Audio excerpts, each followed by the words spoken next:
राधे राधे, जय श्री कृष्णा।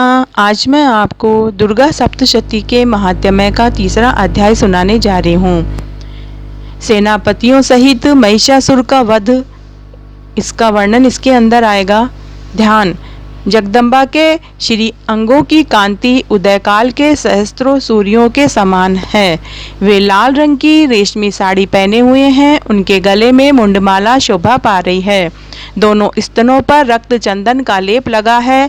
वे अपने कर कमलों में जप मालिका, विद्या और अभय तथा वर नामक मुद्राएं धारण किए हुए हैं। 3 नेत्रों से सुशोभित मुखारविंद की बड़ी शोभा हो रही है।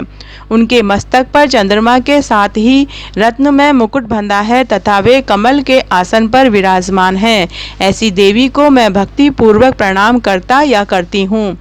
ऋषि कहते हैं, दैत्यों की सेना को इस प्रकार तहस नहस होते देख महादैत्य सेनापति चिक्षुर क्रोध में भरकर अंबिका देवी से युद्ध करने के लिए आगे बढ़ा। वह असुर रणभूमि में देवी के ऊपर इस प्रकार बाणों की वर्षा करने लगा जैसे बादल मेरुगिरी के शिखर पर पानी की धार बरसा रहा हो। तब देवी ने अपने बाणों से उसके बाण समूह को अनायास ही काटकर उसके घोड़ों और सारथी को भी मार डाला। साथ ही उसके धनुष तथा अत्यंत ऊंची ध्वजा को भी तत्काल काट गिराया।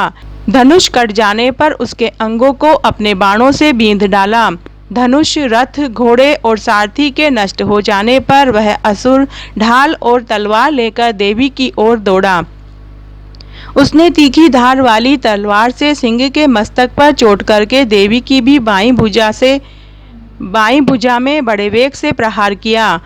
राजन, देवी की बाह पर पहुंचते ही वह तलवार टूट गई। फिर तो क्रोध से लाल आंखें कर उस राक्षस ने शूल हाथ में लिया और उसे उस महादैत्य ने भगवती भद्रकाली के ऊपर चलाया। वह शूल आकाश से गिरते हुए सूर्यमंडल की भांति अपने तेज से प्रज्वलित हो उठा। उस शूल को अपनी ओर आते देख देवी ने भी शूल का प्रहार किया। उससे राक्षस के शूल के सैकड़ों टुकड़े हो गए। साथ ही महादैत्य चिक्षुर की भी धज्जियां उड़ गई। वह प्राणों से हाथ धो बैठा। महिषासुर के सेनापति उस महापराक्रमी चिक्षुर के मारे जाने पर देवताओं को पीड़ा देने वाला चामर हाथी पर चढ़कर आया। उसने भी देवी के ऊपर शक्ति का प्रहार किया, किंतु जगदम्बा ने उसे अपने हुंकार से ही आहत एवं निष्प्रभ करके तत्काल पृथ्वी पर गिरा दिया। शक्ति टूटकर गिरी हुई देख चामर को बड़ा क्रोध आया। जब उसने शूल चढ़ाया, किंतु देवी ने उसे भी अपने बाणों द्वारा काट डाला। इतने में ही देवी का सिंह उछलकर हाथी के मस्तक पर चढ़ बैठा और उस दैत्य के साथ खूब जोर लगाकर बाहुयुद्ध करने लगा। वे दोनों लड़ते लड़ते हाथी से पृथ्वी पर आ गए और अत्यंत क्रोध में भरकर एक दूसरे पर बड़े भयंकर प्रहार करते हुए लड़ने लगे। तदनंतर सिंह बड़े वेग से आकाश की ओर उछला और उधर से गिरते समय उसने पंजों की मार से चामर का सिर धड़ से अलग कर दिया। इसी प्रकार उदग्र भी शिला और वृक्ष आदि की मार खाकर रणभूमि में देवी के हाथ से मारा गया तथा कराल भी दांतों, मुक्कों और थप्पड़ों की चोट से धराशायी हो गया। क्रोध में भरी हुई देवी ने गदा की चोट से उद्धत का कच्चूमर निकाल डाला। भिंदीपाल से वाशकल को तथा बाणों से ताम्र और अंधक को मौत के घाट उतार दिया। 3 नेत्रों वाली परमेश्वरी ने त्रिशूल से उग्रास्य, उग्रवीर्य और महाहनु नामक दैत्य को मार डाला। तलवार की चोट से विडाल के मस्तक को धड़ से काट गिराया। धुरधर और दुर्मुख इन दोनों को भी अपने बाणों से यमलोक भेज दिया। इस प्रकार अपनी सेना का संहार होता देख महिषासुर ने भैंसे का रूप धारण करके देवी के गणों को त्रास देना आरंभ किया।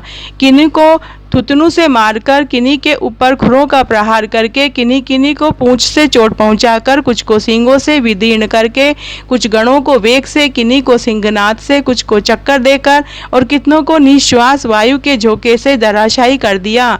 इस प्रकार गणों की सेना को गिराकर वह असुर महादेवी के सिंह को मारने के लिए झपटा। इससे जगदम्बा को बड़ा क्रोध आया। उधर महापराक्रमी महिषासुर भी क्रोध में भरकर धरती को खुरों से खोदने लगा तथा अपने सींगों से ऊंचे ऊंचे पर्वतों को उठाकर फेंकने और गर्जने लगा। उसके वेग से चक्कर देने के कारण पृथ्वी शुद्ध होकर फटने लगी। उसकी पूंछ से टकराकर समुद्र सब ओर से धरती को डुबोने लगा। हिलते हुए सींगों के आघात से विदीर्ण होकर बादलों के टुकड़े टुकड़े हो गए।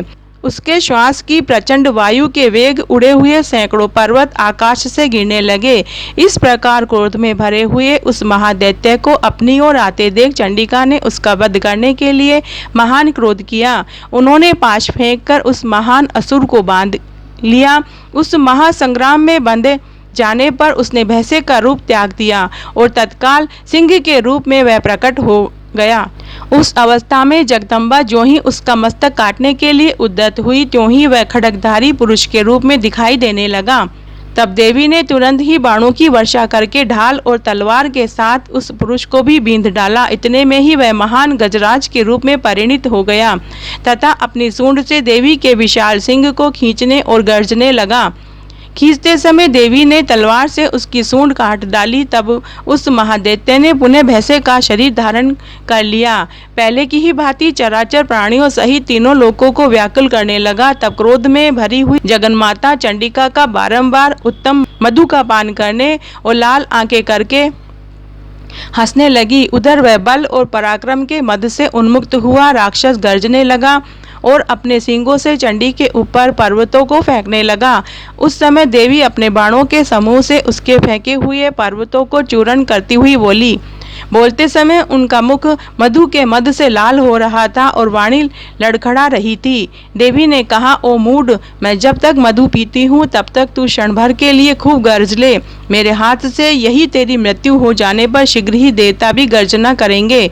ऋषि कहते हैं, यूं ही कहकर देवी उछली और उस महादैत्य के ऊपर चढ़ गई। फिर उसने पैर से उसे दबाकर उन्होंने शूल से उसके कंठ में आघात किया और उसके पैर से दबा होने पर भी महिषासुर अपने मुख से दूसरे रूप में बाहर होने लगा। अभी आधे शरीर से ही वह बाहर निकलने पाया था कि देवी ने अपने प्रभाव से उसे रोक दिया। आधा निकला होने पर भी वह महादैत्य देवी से युद्ध करने लगा। तब देवी ने बहुत बड़ी तलवार से उसका मस्तक काट गिराया। फिर तो हाहाकार करती हुई दैत्यों की सारी सेना भाग गई और संपूर्ण देवता अत्यंत प्रसन्न हो गए। देवताओं ने दिव्य महर्षियों के साथ दुर्गा देवी का स्तवन किया। गंधर्व राज गाने लगे और अप्सराएं नृत्य करने लगी। तो आज मैंने आपको दुर्गा सप्तशती के महात्म्य का तीसरा अध्याय सुनाया। अगर आपको ये पसंद आता है तो अपने दोस्तों और रिश्तेदारों में ज़्यादा से ज़्यादा शेयर करके पुण्य कमाएं। धन्यवाद।